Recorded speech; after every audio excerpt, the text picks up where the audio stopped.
My name is Mr. Joseph Ije Ekeata.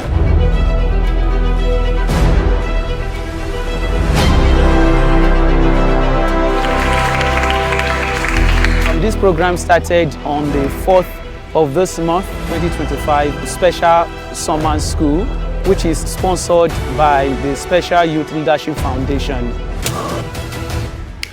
Welcome to Irrua, Edo State.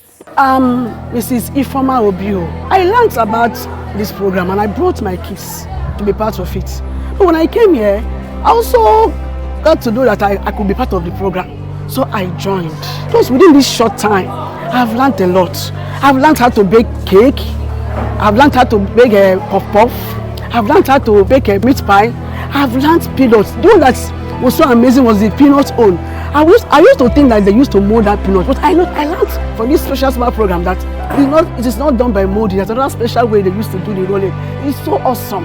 The one I really look out for today is a female barber who is going to be barbing hair today from start to finish. Well, for Esther, I see barbing as an addition to her because normally if it was not for this training, they will all be sitting at home, maybe trying to read and catch up on school curriculums. But with the barbing, it's a big add up to her because with the way the country is, if you finish school, you don't have any hand skill, it's going to be an issue. But for her now, barbing is essential to her as a hand skill because when she's done with school and she's good at it, because according to what I've seen, she's already getting good at it. It will be impactful for her and those around that she can use it as a means of survival in the country. I want to thank the Special Youth Leadership Foundation for giving this privilege to the people of Edo State in ways that they can impact in the economy and the nation at large.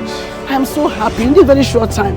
Oh God, this group, this Special Youth Leadership Foundation, may God bless you people.